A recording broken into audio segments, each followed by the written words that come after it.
I just want to do God's will. What you're seeking is a blessing from God. You must expect a miracle. You have the power of choice. Believe on the Lord Jesus Christ. Welcome to Life Today Live on this Friday. Hope you're doing well out there. If you are watching us live, we invite you to be a part of the conversation. As always, this will be an interesting one. You study history. One of my favorite books actually is Rise and Fall of the Third Reich by William Shirer. If you haven't read that, I would highly recommend it, not just for the historical aspect of it, but for kind of how do you even get to the point that we did in our world and in Europe, the enlightened place, at the time.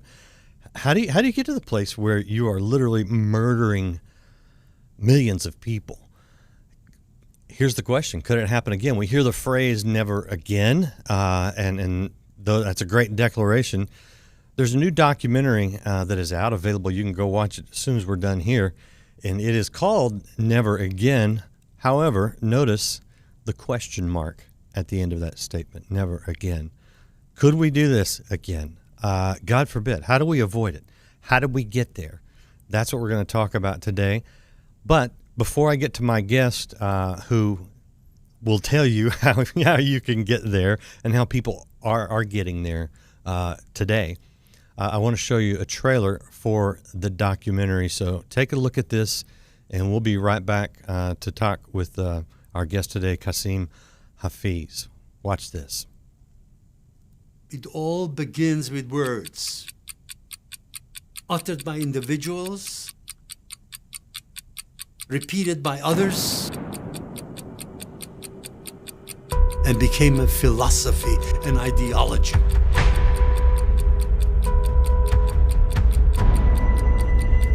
When you become anything without realizing that it's happening, it's called brainwash. I hated America. The Jews were the reason for all the evil in the world. This we must not allow to happen again.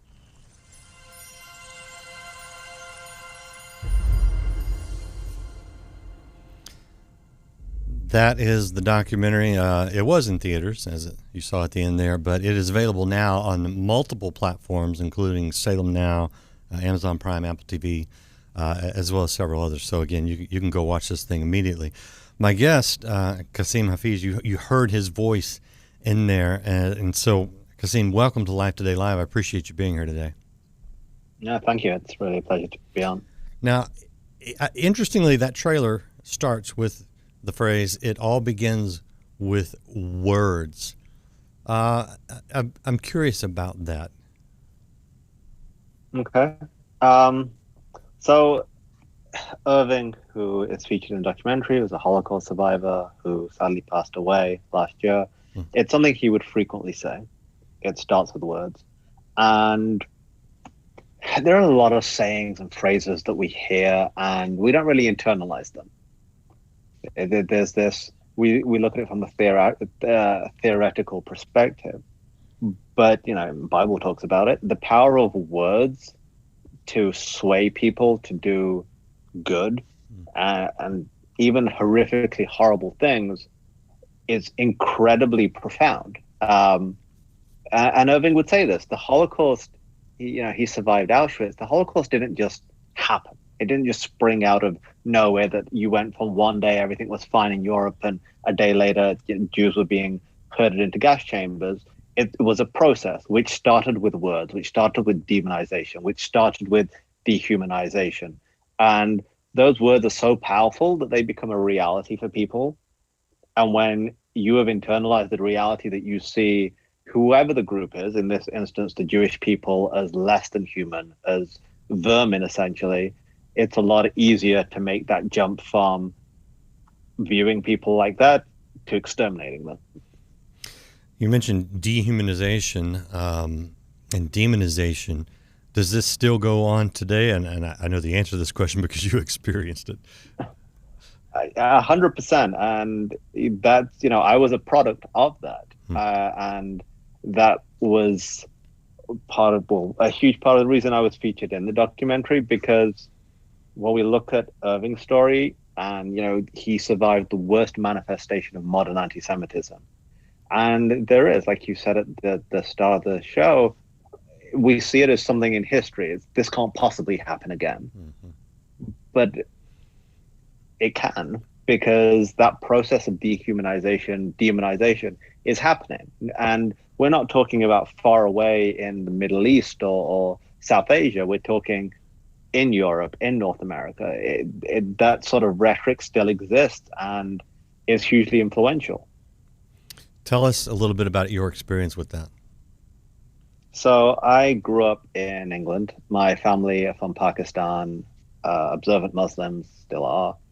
And they came to the UK for better economic opportunities. And it's a very conventional immigrant story. And growing up, I think this is very common in new immigrant communities, especially when coming from a different culture, you end up kind of clustering together on where you live and building a community with what's familiar. Sure. So I grew up in a predominantly Pakistani Muslim community, and I would not say that the community I grew up in was radical or extreme. There are huge issues with Muslim radicalism in communities all over. There's no doubt about that. I don't believe that the community I grew up in was, at the start or early on, radical or extreme. But there was this visceral anti-Semitism, which was part of everyday life.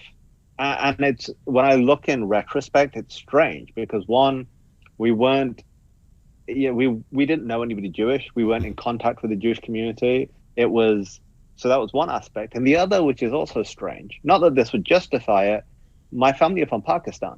We have no direct conflict with the state of Israel. We're hundreds of miles away. But there was this anti-Semitism which permeated every day. If Israel was mentioned, if the Jews were mentioned, anti-Semitic comments were just, par for the course. My father would say things such as, Hitler was a great man. His one mistake was he didn't murder enough Jews. They're the messages that you're hearing day in, day out. So by the time I'm a teenager, again, no exposure to the Jewish community or anybody Jewish, these ideas that, the Jews run the media, the Jews control America, the Jews hate Muslims, the Jews are trying to take over the world, all these things, Israel is all these evil things. These are now a reality for me. They're not opinions. They're not, bigotry. They are just, for me, a reality, a statement of fact. So that was deeply influential for me growing up. And, I've said many times before, anti-Semitism is almost a gateway drug into Muslim radicalism in many Muslim communities. How did you make the jump? Because interestingly, in the United States, and I know you know this because you live here now, there's a history of racial animosity and obviously mistreatment for African Americans, slavery, obviously, all the way up through the 60s. And I grew up in a household where my dad took a stand against the stuff that was going on in the 60s and 70s, but yet also there was a culture where there was bigotry. I mean, there just was. I have older relatives who would say things like blacks need to stay on their side of town. They're fine. They just need to stay on their town. You don't need to date them. You don't need to marry them. And that, I mean, that's all faded away, thank goodness, because we've come out of that. But how do you go the other direction from just sort of a cultural bias, even hatred, to wanting to take action and murder innocent people? How do you make that jump? I think the circumstances were ideal for that to happen. And I'll go a little deeper into that. So, I was born in 1983. Like I said, my family had come over, and in Europe, there is a perception which still exists, and it can be difficult explaining this to North American audiences because the experiences with race, like you mentioned here, are very different. And it is a very charged topic. But in Europe, there exists a notion which is still prevalent today that to be European is to be white. And that has created a horrible disconnect. And to see that play out practically in modern society, I will always quote that if you look at how many young Muslims from Europe joined ISIS compared to North America, you can't compare. Because you have, like me, I'm British. I have a British passport. I am of Pakistani heritage, but I'm not Pakistani. I've never lived there. I'm not. It's just they're two completely different cultures. But growing up in the UK, I never felt British. I always felt like an outsider. You're seen as the question that you always get is, where are you from?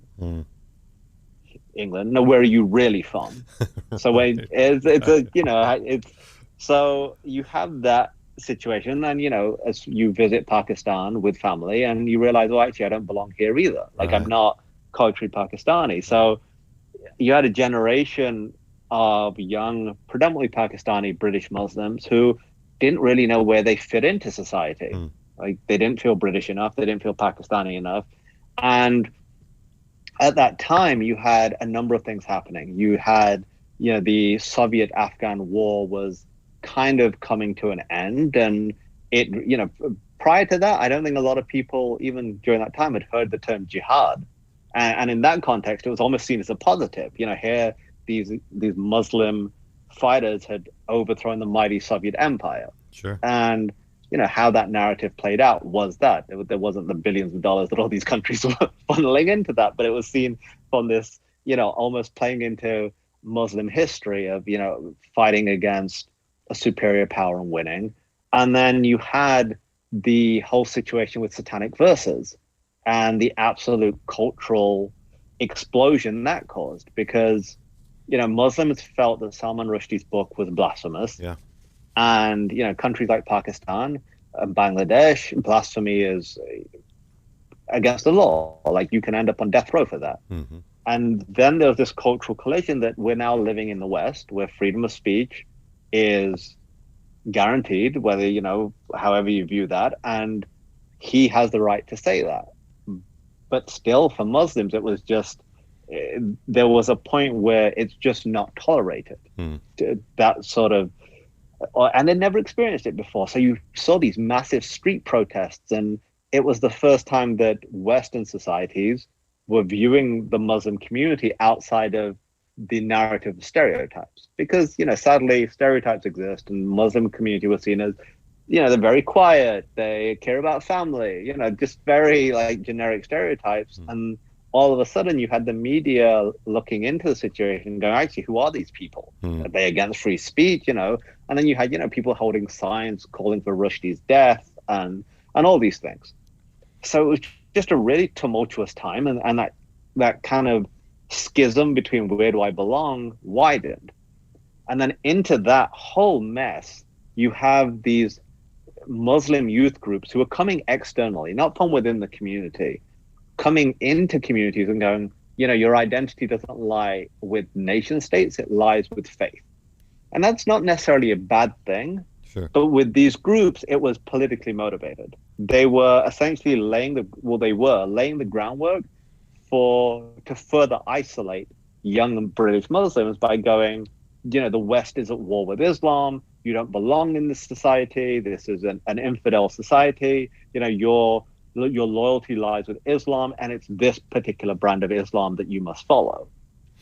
And that's hugely problematic. But look, because what does that statement mean? The West is at war with Islam. Like, what does that even mean? Like, how do you, it doesn't really mean anything.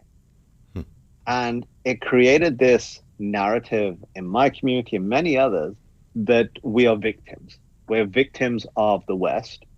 And then what you have there is, one, this feeling of hopelessness, because you can't address the roots of your victimhood, because what does the West even mean? Like, what does that mean in real terms?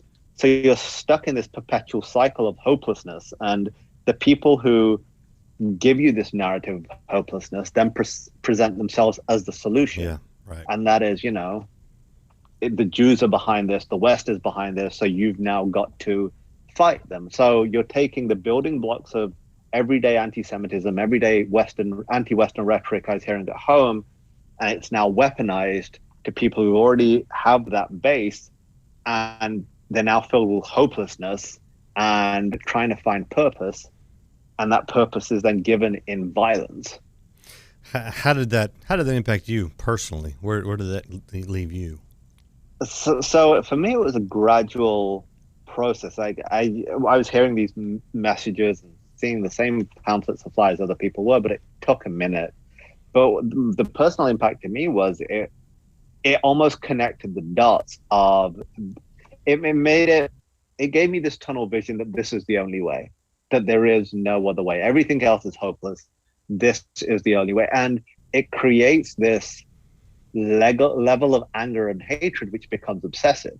When you have whoever you want to blame, let's, in this context, let's take it as Jews, like in my context, because that's what it was. When this one group you blame for everything which is going wrong in your life, in your community, every single wrong which has happened to the group that you feel loyal to, everything from the collapse of the Ottoman Empire in 1924 to, everything up to that point, you are blaming on this one group, and you don't see any improvement. The level of hate, anger, and resentment that breeds is going to make you, one, completely lose any sense of humanity of these people. Like, you don't see women and children, you see enemies. And you start to justify things that you wouldn't regularly justify. Like, I was making excuses and justifying suicide bombings. When 9/11 happened, awful, but I was like, well, I can understand why it happened. And when you are understanding and justifying the murder of innocent people, thousands, you're in a very dangerous spot. What was it that broke that for you? There has to be a moment of turning here where you realize that's not right. So it was a gradual process. And the first part was when I was at my most radical, ready to join a terrorist organization. Like, that's where I was. That's where my mindset was. I came across a book called The Case for Israel by Alan Dershowitz. I bought this book out of pure arrogance that I know I'm right and there's nothing this can teach me, but I want to see the lies from the other side. And that wasn't the eureka moment, but it made a small hole in this wall of ignorance that I had, because I'd been in an echo chamber my whole life. Yeah. Everything that people I was around, books I read, validated what I believed. And that took me on this journey where I was trying to now disprove some of the arguments I'd read in this book. Not being able to do that, I decided to go to Israel. Again, it wasn't this quest to find out the truth. I wanted to validate my own bigotry. I was like, I'll see it firsthand. And it was seeing it firsthand which shattered everything. I was seeing the reality with my own eyes. And it's in that moment on that trip where I realized how my moral compass had just completely disappeared. Like, I stopped seeing people as people. I'd stopped seeing the human. Like, there's this horrible moment for me that when here I am in Israel and I'm thinking, just 5 years ago, I was inside celebrating as women and, children were being killed for no reason other than the hatred that I had been taught and absorbed. And, I felt that I had to do what was right. Like, I just had to tell the truth. Yeah. You mentioned earlier that your family is still Muslim. You now are a Christian. Yeah. I'm really curious, how did that happen, and how has that played out for you? So that was never expected. It was that one was not. So when I moved to Canada, because my family and friends, my community became very hostile, because here I was with something which is completely contrary to any kind of idea in that community. So it became very difficult. So I moved to Canada, and while there, I connected with an organization called Christians United for Israel, founded by Pastor John Hagee. And I work for them now. And at the time, I was kind of in a religious gray area. I'd abandoned religion when I came back from Israel because I just felt lied to about everything. And after about a year being an atheist and reading a ton of books by atheist writers, I thought, this doesn't make sense. Like, this doesn't make sense to me. So I went on this, I guess, journey of trying to discover, what was the truth? Is there a God? X, Y, Z. So I'm in Canada, still kind of on this journey. I started doing some work with Christians United for Israel as a speaker. Again, they know I'm not Christian. And eventually I'm hired because, again, like, they respected the message I had and what I was trying to achieve in terms of fighting anti-Semitism. And I said jokingly at the time, I went, this isn't going to be one of he comes to Jesus things, okay? Like, I love you guys do great work, but this is where we're on, that's where I am. Famous last words. Right. And then I was in Arizona for an event and couldn't sleep. Started reading the Bible in my hotel room, very cliche. And I'm like, what are you doing? Like, come on, this is ridiculous. And then just a series of events from that point on for almost a week. I fly home. I used to live in Winnipeg, Canada at the time. So every flight I took normally went through Minnesota, connecting. Minnesota airport, I'm waiting, drinking coffee, waiting for my flight connection. This guy sits down, we start talking. He was a missionary on his way to the Balkans. Like, literally, the hours after this whole reading the Bible in my hotel room, I'm like, okay, cool. And then, like, one thing after another, and I'm like, okay, this is what is happening. And then it was a Sunday. I was like, okay, I've got to accept Jesus. That's what the only way I can explain it, the minute I did that, the minute I verbally accepted Jesus, my Lord and Savior, it was the moment I realized you've been in a prison cell your whole life and didn't even know. And now you somebody just opened the door. Wow. So. Wow. No, I love that. I didn't realize that you worked for them. I mean, my dad and John Hagee are friends. I've been fishing with Matthew. So, right. Yeah, right. Yeah. So, wow, that's wild. Okay. Back to the topic. By the way, we're talking to Kasim Hafeez, and we're talking about a movie that is out now called Never Again.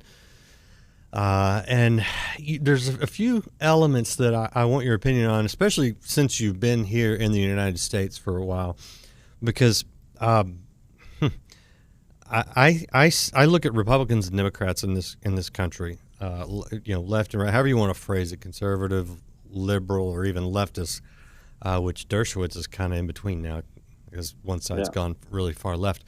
But both sides, if we're honest, are guilty of almost demonizing and dehumanizing the other, blaming the other for all of our problems. And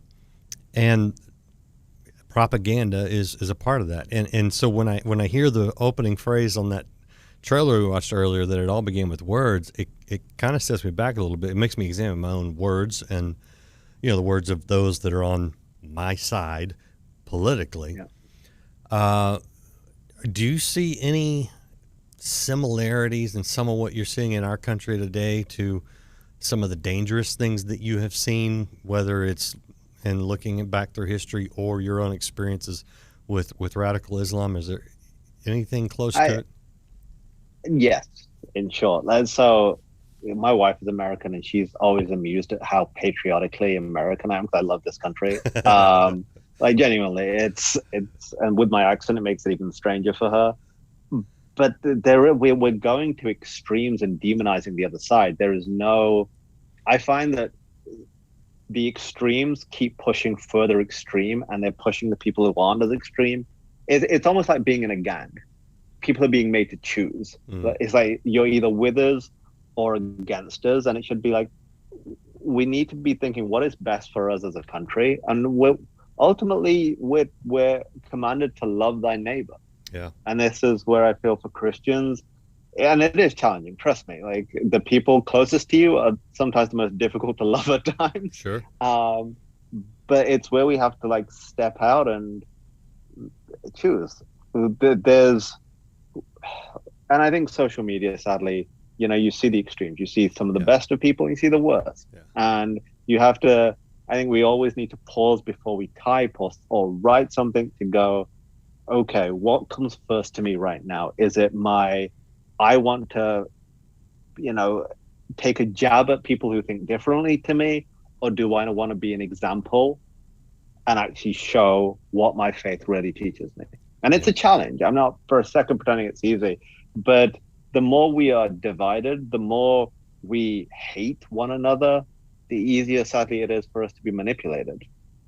Yeah, I'm curious what the role of do you see the role of fear is, because that is kind of where a lot of the propaganda goes on both sides, is towards fear. And granted, there are some things that we should be concerned about, but you look at some of the hype, and it's like, if we don't win this election, the world's going to come to an end or whatever, and you hear that on both sides.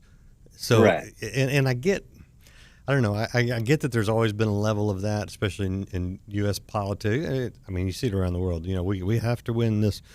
The fear, though, is what motivated so many of the Germans that were afraid of the Jews. It is what motivates a lot of young Muslims who feel like they're next on the list of the Europeans or the Jews or the Americans or whoever the enemy has decided to be. Do you see that playing out at all, the hyping of the fear? Definitely. I'm really glad you mentioned that. I mean, because it's this circle of fear and hopelessness. It's like this fear that it's all or nothing. And if this does not go the way that we say it does, then things are going to be hopeless and it's the end. And when people are afraid, they do, one, they're easier to control, sadly. Yeah. And two, they do things which are very out of character and people suffer. I mean, like I said, my family are from Pakistan, and the people of Pakistan and India, very similar, like culturally. And I say this as somebody of Pakistani heritage. Like, you put an Indian or a Pakistani person in front of a lot of people, you wouldn't be able to tell the difference. Like, culturally, food, all these things are the same. But the fear of each other that has been instilled, that the other is trying to destroy you, they're trying to do this. And, if we let our guard down, India will take advantage. If we let our guard down, Pakistan will do this. It's completely paralyzed the development of those two countries. Like, they are developing, but they could have achieved so much more. And it's sad to see it here, where I think we've got to a point where we have too much information. And that it's, if you turn on the TV, and like, I very seldom watch the news because it instills fear and hopelessness. Oh, yeah. Everything's negative. But then when you actually go out into your community, there are people doing great things. People are feeding the homeless. People are doing things which are making our communities better. But it's so easy to get sucked into this cycle of just fear and hopelessness. And it has, I fear that we are not only going down a dangerous path ourselves, but also damaging future generations. Like, for some teenagers, all the messages that they're hearing are negative, are fearful. And if you live in fear, you're not going to achieve anything positive. Like, history tells us that. Nothing positive will come of that. Yeah. And a note on that, as someone who was a journalism student, and I've followed news and that sort of industry for most of my life. Interestingly, this is just a word to the audience, you guys watching. There's this thing called yellow journalism, and it goes all the way back to New York City, Chicago, where you had the guys on the corner barking out, yelling, war declared, when there wasn't war declared, things like that. The two biggest motivators to get people to action are fear and anger. And the action that the media wants is you to click on a link, or, they're not selling papers much anymore. Basically, watch to see the commercials or click on a link. These are all monetary things. So the internet, interestingly, has thrown us back to an era of old yellow journalism where fear and anger are used for their financial gain. I think once you understand that, you can do exactly what Kasim is suggesting, which is kind of set it aside and get involved in your community.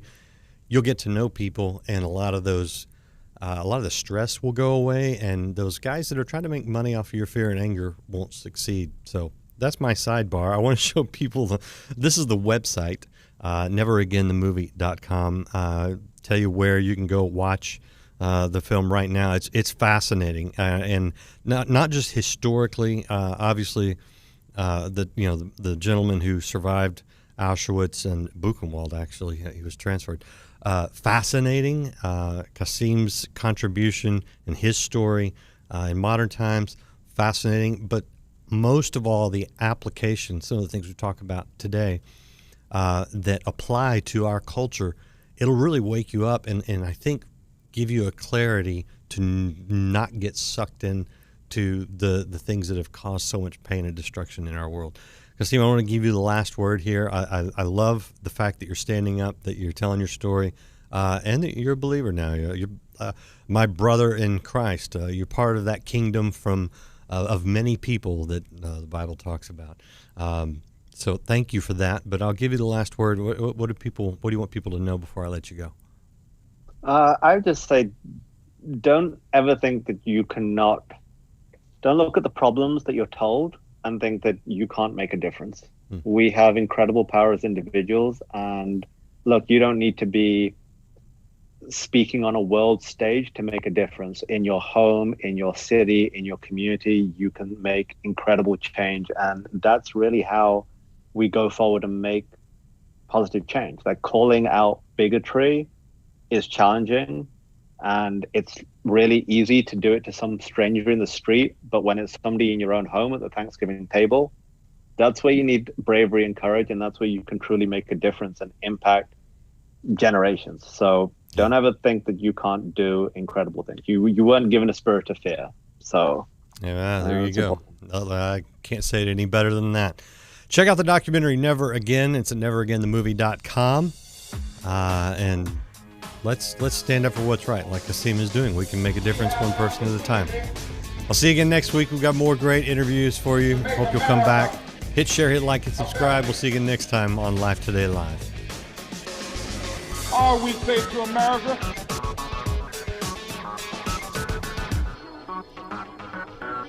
be true to what you said on paper.